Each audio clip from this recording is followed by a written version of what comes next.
worlds apart. Europe versus America, though, the Stability Edition.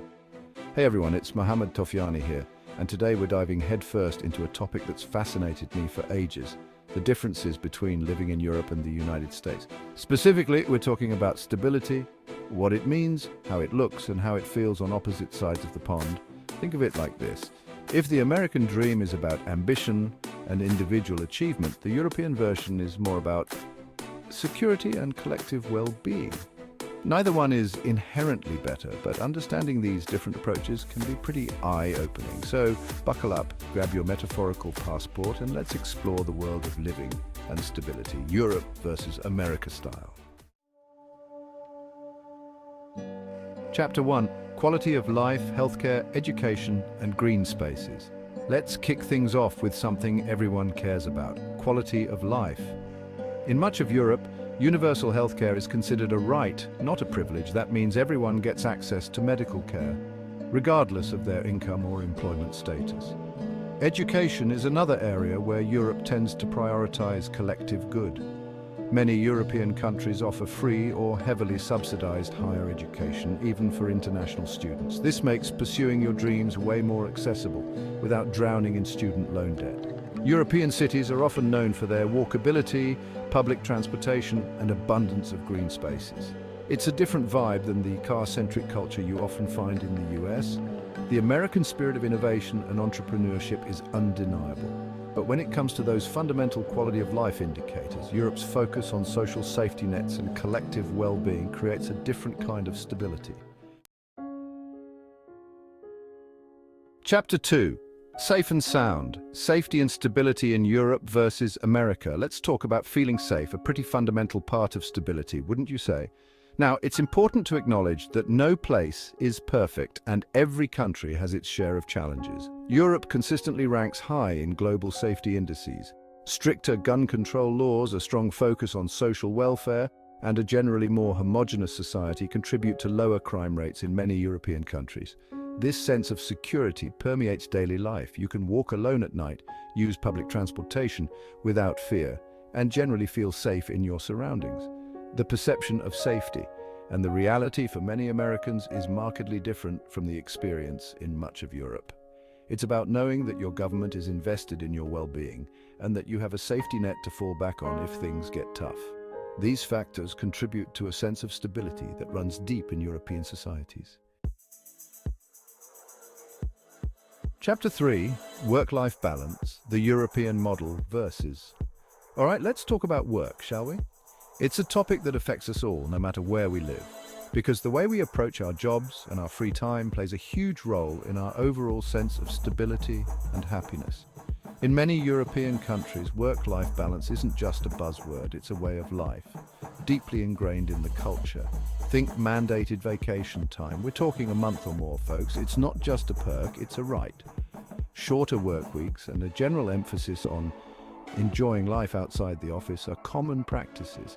This isn't to say that Europeans don't work hard. They absolutely do. They just do it differently, but there's a different mentality, a different approach to balancing work and personal life.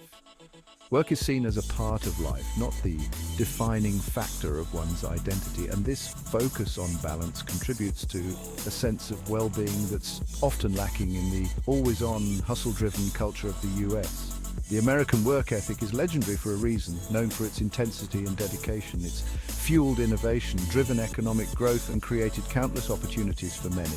But it's also led to a culture of overwork, burnout, and a constant feeling of being on, never truly off the clock. The US doesn't have federally mandated vacation time, and many Americans end up working longer hours for less vacation time than their European counterparts, often sacrificing personal time.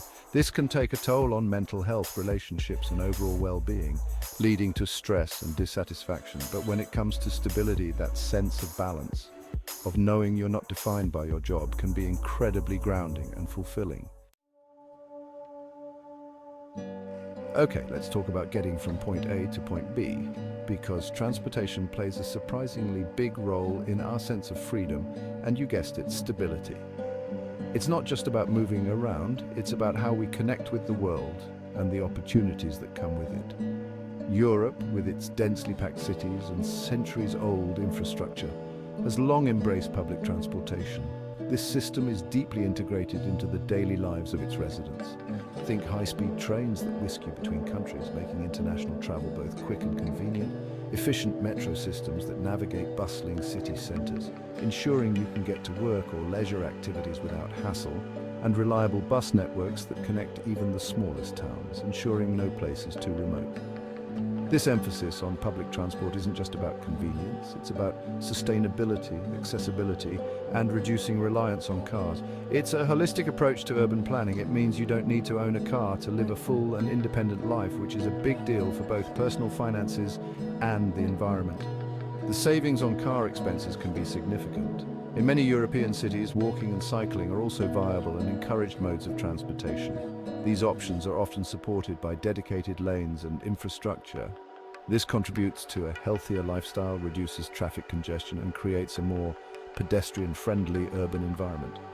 It's a win-win for both individuals and the community. The US, on the other hand, with its vast distances and sprawling suburbs, has developed a car-centric culture. This has shaped the way cities and towns are designed.